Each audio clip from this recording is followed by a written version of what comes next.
বিনিয়োগের খুঁটিনাটি চ্যানেলে আপনাদের সকলকে স্বাগতম। আজ আমরা আলোচনা করব সিনিয়র সিটিজেনদের 4টি অধিকার নিয়ে।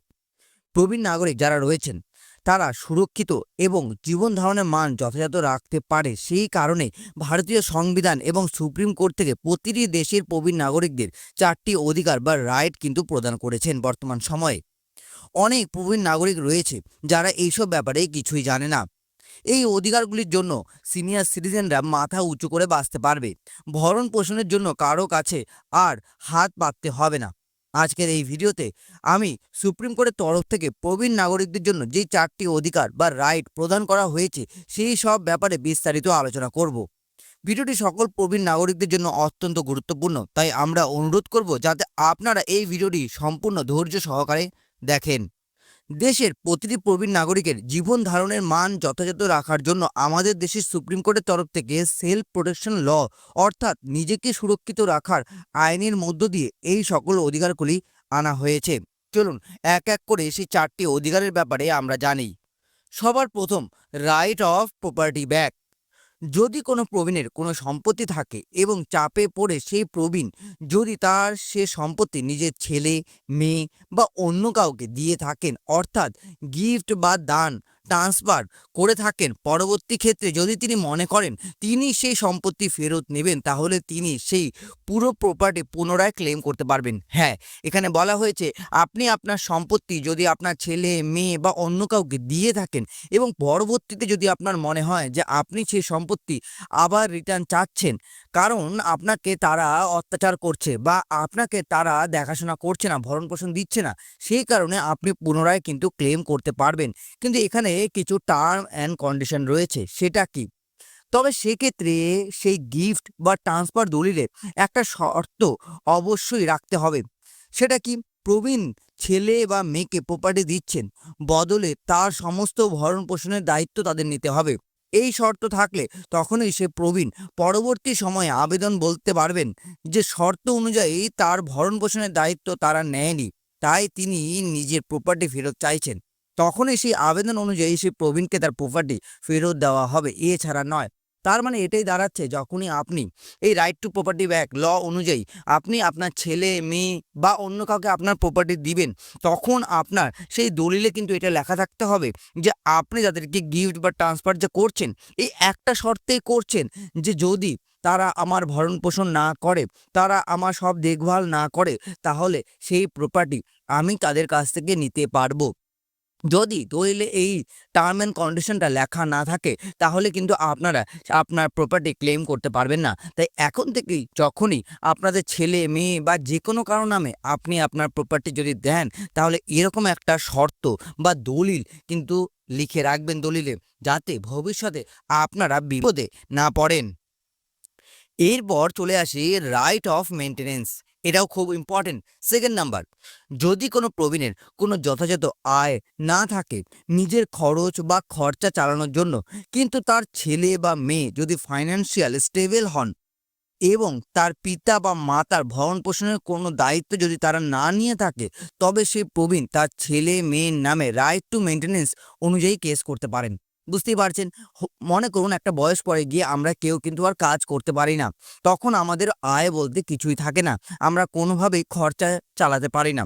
সেই ক্ষেত্রে আপনার ছেলে বা মেয়ে যদি ফাইন্যান্সিয়াল স্টেবল হয়, সেই ক্ষেত্রেই কিন্তু আপনার যদি ভরণ পোষণের দায়িত্ব না নেয় বা আপনার খরচা দেখভাল না করে, সেই ক্ষেত্রে আপনারা রাইট টু মেইনটেনেন্সের কেস করতে পারবেন।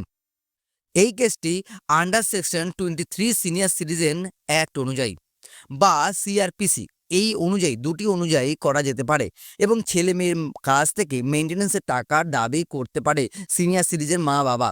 তাহলে বুঝতেই পারছেন যে এই হিসেবে মানে রাইট টু মেইনটেনেন্স ল হিসেবেও যদি আপনার কাছ থেকে কোনো খরচা বা টাকা না থাকে আপনার কাছে, বা আপনার ইনকাম অফ সোর্স না থাকে, সেই ক্ষেত্রে আপনি আপনার মেয়ে বা ছেলের কাছ থেকে যদি তারা স্টেবল হয় ফাইন্যান্সিয়াল, তাদের কাছ থেকে আপনারা রাইট টু মেইনটেনেন্স পেতে পারেন। কত?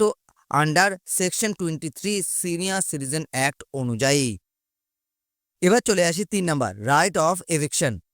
ধরুন কোনো এক প্রবীণের নামে একটি বাড়ি বা প্রপার্টি আছে এবং সেই বাড়িতে এসে প্রবীণ তার আত্মীয়দের সাথে বসবাস করে থাকে। আত্মীয় রক্তের সম্পর্ক বা দূর সম্পর্কের হতে পারে। এক্ষেত্রে ছেলে, বৌমা, মেয়ে, জামাই সকলেই কিন্তু আসতে পারে।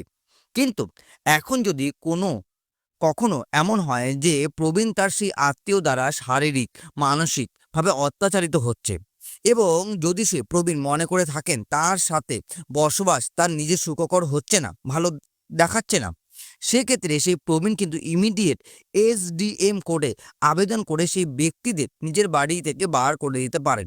এটাই হলো রাইট অফ এভিকশন।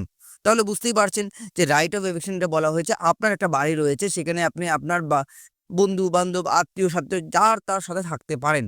সেই ক্ষেত্রে কিন্তু আপনার বাড়িতে আপনি যা কিছু তাকে রাখতে পারেন, কিন্তু আপনার যদি মনে হয় তাদের সঙ্গে আপনার জীবনযাপন সুখকর হচ্ছে না, আপনার মেন্টালি ডিপ্রেস হচ্ছেন, সেই ক্ষেত্রে আপনি কিন্তু কেস করে তাদেরকে বার করতে পারবেন। যদি তারা স্ব ইচ্ছায় বা আপনার কথা বের না হয়, সেই ক্ষেত্রে আপনারা এসডিএমএ কোর্টে কেস করতে পারেন।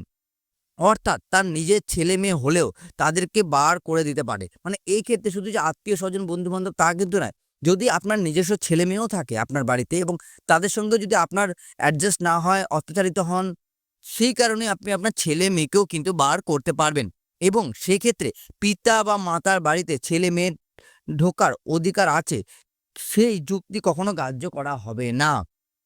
একজন প্রবীণের যদি মনে হয় তাদের সাথে বসবাস সুখকর হচ্ছে না, সেক্ষেত্রে অবশ্যই তিনি আন্ডার সেকশন 23 এর ভিত্তিতে রাইট অফ এভিকশনের আশ্রয় নিতে পারেন। তাহলে বুঝতেই পারছেন যে right of eviction under section 23 অনুযায়ী আপনারা এই ক্লেম করতে পারবেন বা কেস করতে পারবেন যে আপনার বাড়িতে আপনার অনুমতি ছাড়া বা আপনার যার সঙ্গে সুইটেবল মনে হচ্ছে না, আপনি যে কোনো কাউকে বের করতে পারবেন।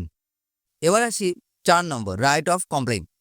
কোনো প্রবীণ যদি কখনো কোনো সমস্যায় পড়েন, তবে সেই ক্ষেত্রে তার সম্পূর্ণ অধিকার আছে সেই সমস্যাদায়ক ব্যক্তি বা পরিবারের বিরুদ্ধে অভিযোগ করার এবং এই অভিযোগ আইপিসি ধারা অনুযায়ী করা হয়ে থাকে। তাহলে এখানেও আপনারা বুঝতে পেরেছেন যে কোনো প্রবীণ রয়েছে, যদি কখনো কোনো সমস্যায় পড়েন, তবে যে কোনো সমস্যায় পড়তে পারেন, তবে সেই ক্ষেত্রে তার সম্পূর্ণ অধিকার আছে সেই সমস্যার দায়ক ব্যক্তি, মানে যে তাকে সমস্যায় ফেলছে, সেই ব্যক্তি বা পরিবারের বিরুদ্ধে অভিযোগ করার।